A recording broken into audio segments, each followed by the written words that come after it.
Good evening, and welcome to The Right Side, where we explore news, views, and opinions from an admittedly conservative perspective. I'm your host, Jim Tu, and tonight we'll be talking to Peter Kuo, who is running for vice chair of the California Republican Party. So without further ado, Peter, welcome to the show. You've been here a couple times before, so you're now a three-peat player on The Right Side. Thank you again for doing the show. Sure. So let me ask you, Pete. We were on the show about a couple years ago. I think you were running for you're considering a run for the California Insurance Commissioner. What's been going on since then?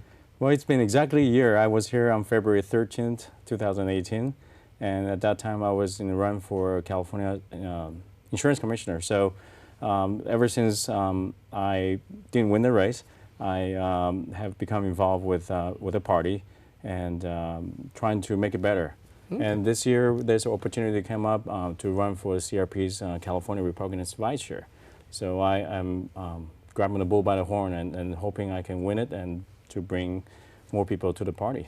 Okay. Was there anything that particularly motivated you to run for this particular position as opposed to some other office or some other position within the California Republican Party?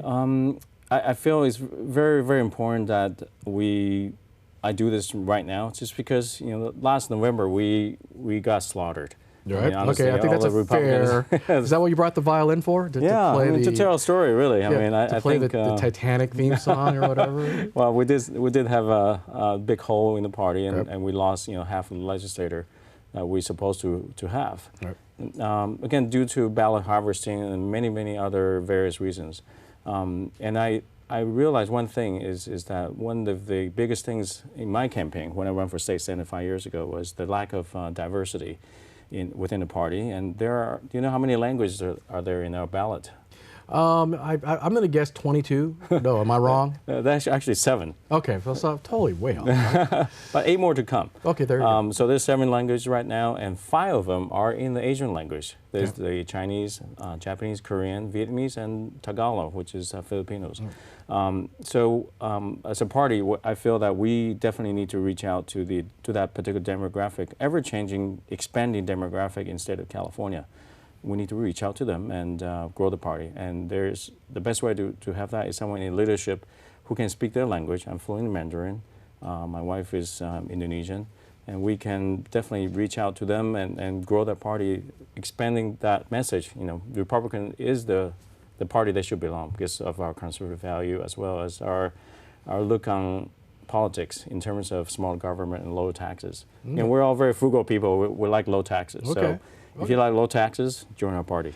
Now, but in the last election, I assume a good percentage of that vote went to the Democrats. Correct. So why do you think that is, given the fact that Asians or certain people of California are frugal and would like lower taxes? That's one thing I'm scratching my head still today, trying to figure that out. Because we leave our country, it doesn't matter if I'm from Taiwan. Many of the Bay Area immigrants are from China and Korea and Japan. They are here for a reason, for better opportunities and for better education for their children. And I think the current California government has been led by the Democrat Party for the past 30 years. And where are we in education? We're 48th in math and reading.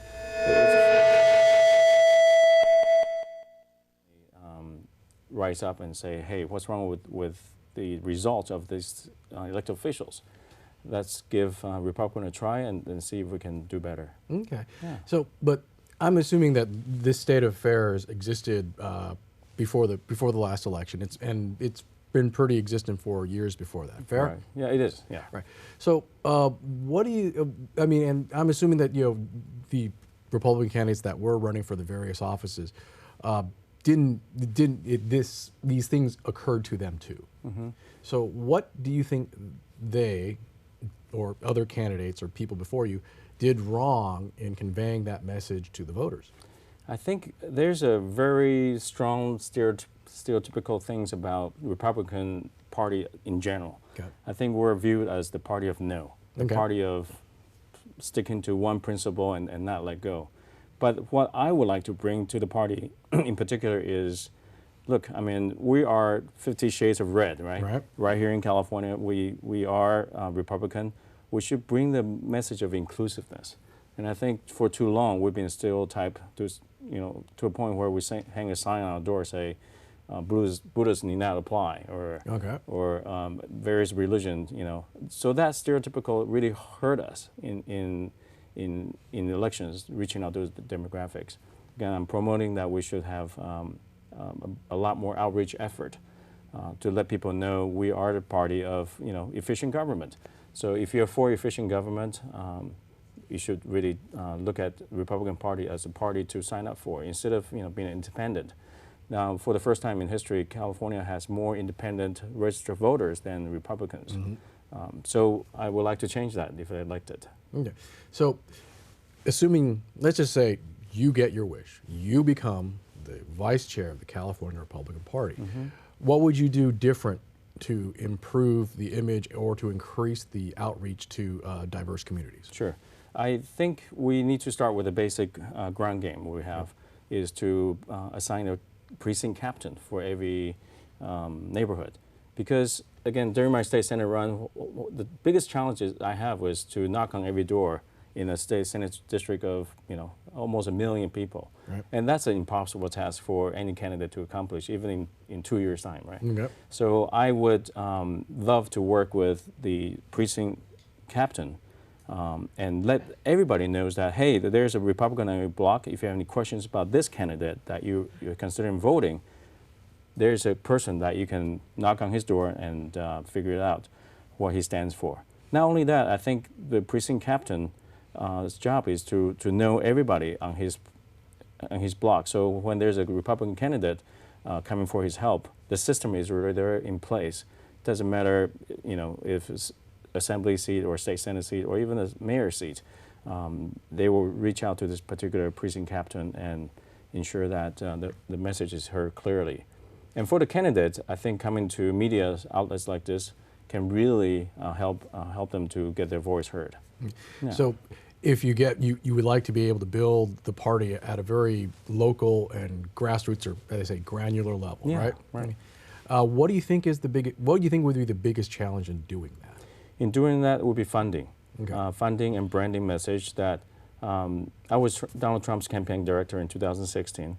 So every day while we are making outbound calls, there's a message from the headquarters saying that this is today's subject that reflect what happened yesterday or this coming week, and get that message across.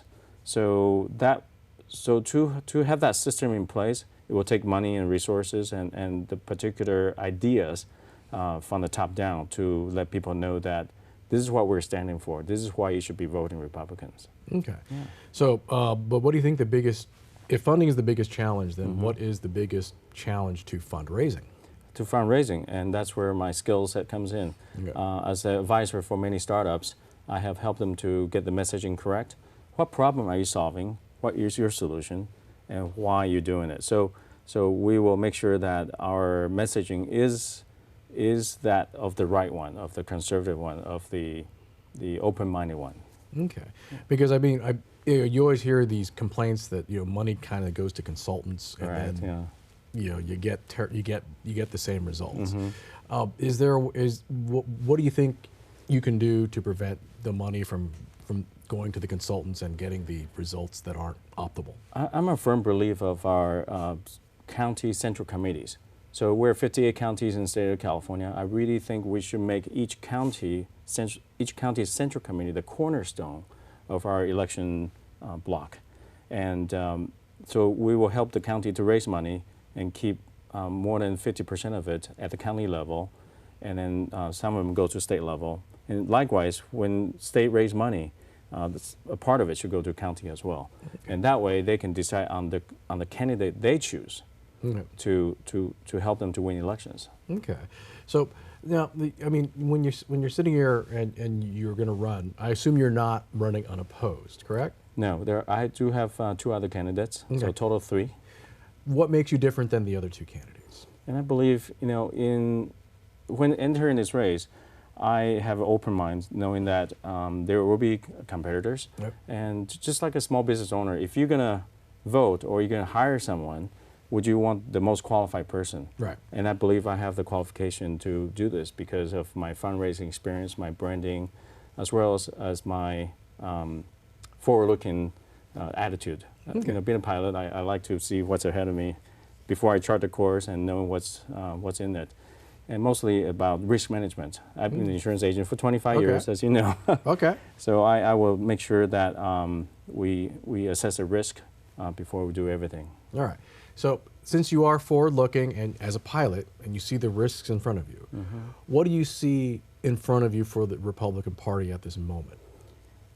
Democrats. Okay. They'll be obviously our biggest... a sea of blue, right? Right. Okay. But again, I see a lot of things they're doing that is appealing to the masses. Right. I mean, for example, they have 3 languages on their website. They have Chinese and Spanish, versus we have nothing. Right. You mean no website or just English?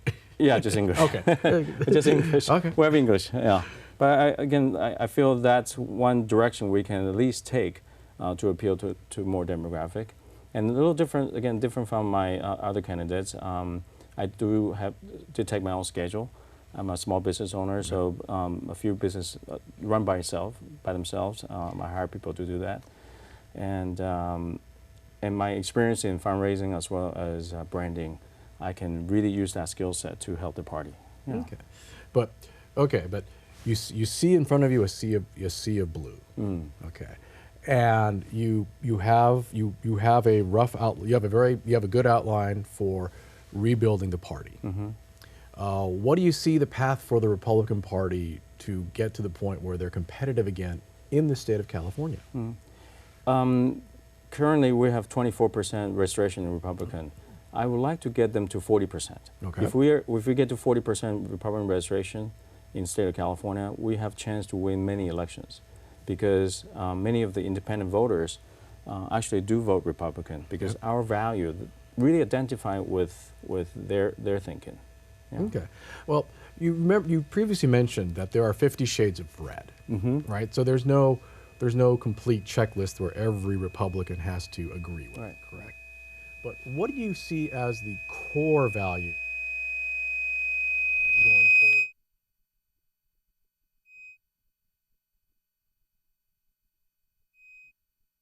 I did not come up with the term 50 Shades of Red. It's actually from a professor in Stanford. And he wrote about how we can come together as a Republican with its 50 Shades of Red, is that we are the party of pursuing freedom and individual liberty. So if you're for those two things, freedom and individual liberty,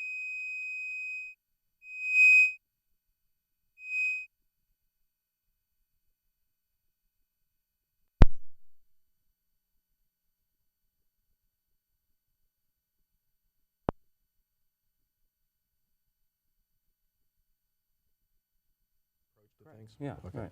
So you don't necessarily have to agree on a lot of the social issues. Would that be Correct. fair? Yeah. But in terms of taxation, spending, and regulation, would that be where you think the party That should would be going? one of the main messages. Again, in my candidacy, I'm endorsed by the Pro-Life Council. Yeah. Again, a lot of people say, "Hey, don't talk about that," because most people are pro-choice. But again, I feel strongly in my personal value that pro-life should be one of the main messages that Republicans should hold. And I'll leave it at that. I really think it's an important value dear to my heart. If everybody can talk about smaller government, low taxes, even the Democrats, they can talk about that. Well, not these days. Not these days. I know. But again, they got this Green New Deal thing. yeah, right? boy, that is disastrous in the making if they want to go towards that route. But again, I think bringing the pro-life message will be very, very important for the party moving forward. Yeah. Okay. But do you see, at least for regards to that issue, do you see room in the party for disagreement or shades Absolutely. of red? Again, not everybody's going to be agree with me, Right. and I get that. But I like to share that story of why we come here in the first place. Right? In 1982, we left or escaped Taiwan because the government came down on us because they saw my father in a anti-government rally. Right. 7 years prior to that, I was 7 years old. Like many Asian parents will ask your kids, "You want to play violin or piano?" Right. And my dad was kind of joking and saying, "Oh, it's a lot easier to have a violin on your back That's right. than a piano. Than a piano. If Okay. you have to flee the country, right?" That's true. And we never thought 7 years later it happened. You're running with your violin on your back Yeah, as opposed literally. to I piano. came here with a violin and a suitcase, and that was it. And you don't regret choosing the violin over the piano. Well, so no, not at all. So in fact, violin has become my instrument of love because it reminds me why we're here in the first place.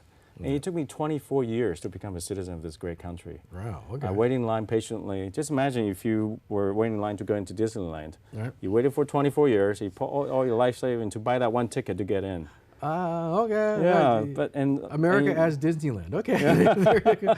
Well, I guess you could kind of say that in its own way. So I'll be the first one to stand up on scream on top of my lungs. We should not tolerate illegal immigration because they are cutting in front of us and without the respect that we have for the law of this country. Yeah. Okay, but in terms of persuading the independent voter or voters that are not completely blue, what do you see the path for? What do you see the best way to persuade the voters in the middle, to the extent that California has voters in the middle, that the Republican Party or the vision of the Republican Party, as you see it, is the best way to go? You know, that all goes back when I became a citizen in 2006, right? I went to, there are these two tables registering voters outside right after you get your beautiful citizen paper. And there's a big old fancy Democrat table with lots of free stuff, free flags, free food and things like that. And there's a Republican table with nothing but the registration card. Registration card. So, of course, I run to the Democrat table. I say, so which one of you have lower taxes and small government? And she kind of point to the Republican table and say, they're promoting that. Right. But you get free stuff. But you get free stuff over here. But, you know, we have free Medicare, food stamp, all those programs that will free. Okay. And I thought about it for 2 seconds. I said, no, I'm going to register as a Republican. And that's a party that I love. And ever since 2006, I've become a Republican. I've been wanting to make sure that you survive. And today, that problem is so deep that, you know, if we continue this path of party of no, next election, 2020, will be half again. Okay. So if the Republican Party cannot make it in California as the party of no, then what's the yes that you put in its place? So the yes is that 50 Shades of Red, the message. If you're for liberty and individual liberty and freedom, Republicans' idea is that of individual liberty and freedom. Join us. Okay, but then the issue is, not everyone necessarily initially sees it that way, right? A lot of people might prefer security, or equality to, more liberty and freedom they'll take. They may be more inclined to the more security, the more equality. Yeah. So what is it? What do you think it's going to take in terms of a messaging thing or a vision, or in terms of persuading people that the liberty freedom model is better than the security equality model? Because that's basically the choice, isn't it, between the Republicans and the Democrats? So what do you think beyond the person who's already inclined to choose freedom, how do you get the person who's kind of on the middle to choose freedom over security? Very good question. And I think in terms of the difference between Democrats and Republicans, there are, of course, a lot in terms of size of government. And I don't need to tell the audience on a daily basis we hear this government overreaching. They can decimate a business overnight. Many of even my opponents' bail bond business was destroyed overnight with one law that passed. Well, that's true. That there's no longer bail bond in the state of California. Right. And so if you were that individual affected by the Democrats' policy, wouldn't you want to look into what's next and what's the next business that they're going to take away? And there are many. Our insurance industry is coming attack as well. When Obama care happened, many of the insurance agents lost their jobs because they were selling health insurance. Okay. Yeah. So are they going to do car insurance next? Are they going to take care of home insurance next? We don't know. Again, that's the party that you choose, Democrats are doing. Right. So if you don't see that, I don't know what else to say to you. Well, I wouldn't be part of being the vice chair is to help people see that they could be next. Yes, right. Yes, they could be next. And just as my family had, right. 36 years I ago. mean, your way of making a living could be outlawed by just one law. Or if you're against the party in charge, they could come in and just take away your livelihood, just like they did with my dad. That's true, but the message always for the Democrats is, well, we'll provide you something else from the state, right? And so how do you? I mean, so at some point you need to persuade enough people that being able to have the freedom to make your own way in the world is superior to having the security of the state providing for you or providing a job for you. So I think that is a message we really have to get it out there. But and so the question is like I think we'll both agree because we have our opinions that the making your own way and having the freedom to make your own path in the world is superior to having your path chosen for you. Yeah. But how do you persuade? I think the challenge would be to persuade the average California voter that. Correct? I always like the rule of threes, right? Right. If you're not happy with the current education, choose Republican. If you're not happy with the amount of taxes and high gas prices you're paying at the pump, take a look at the Republican Party because we tried to stop the Prop 6 and we didn't stop it. People chose to have 34 cents extra, actually maybe more per gallon. Yeah.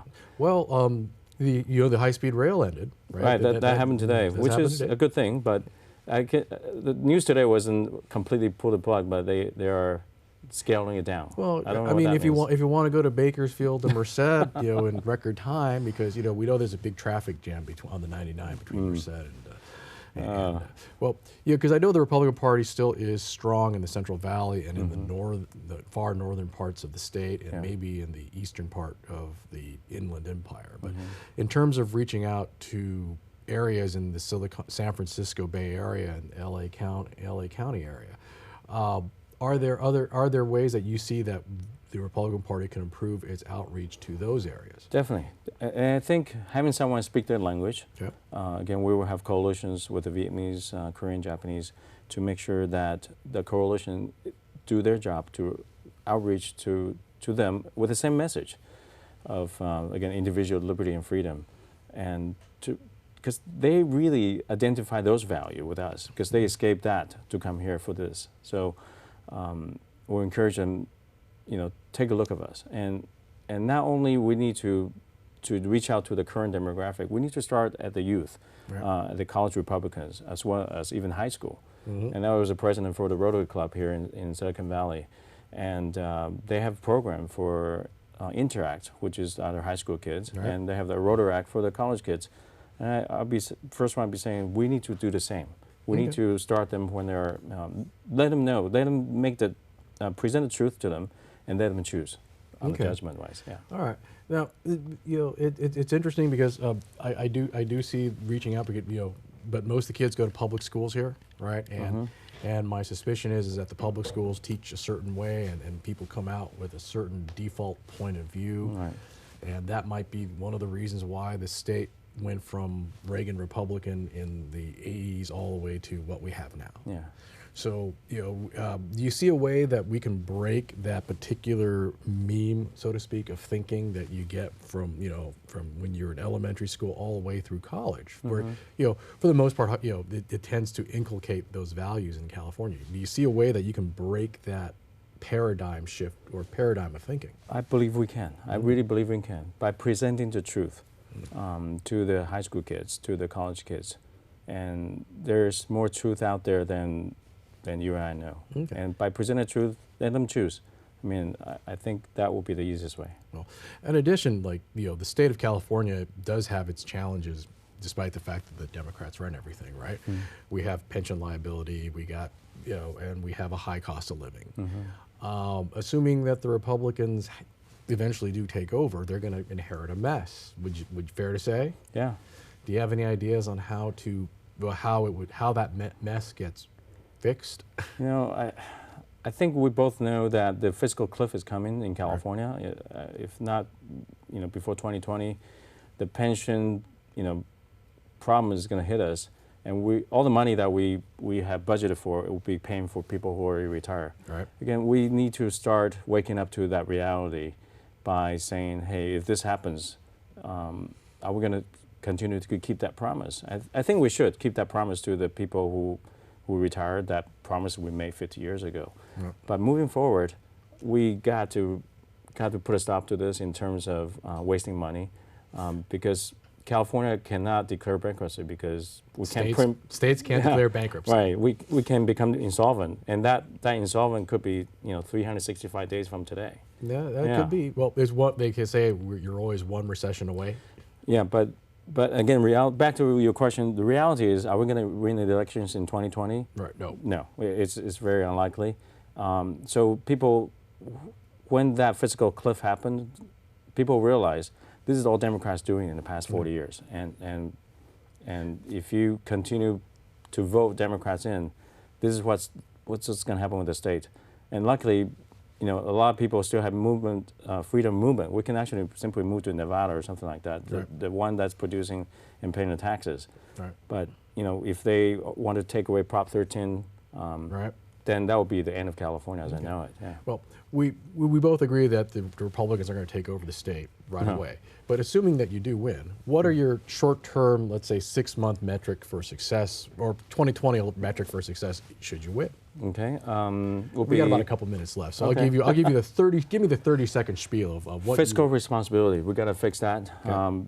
Again, screen on top of our lungs and realize that a lot of things can be solved by having good financial discipline. That's number one. Number two is that we need to fix our education system. Okay. Again, in a very short period of time, thank goodness we got rid of Common Core, I think. Okay. Right?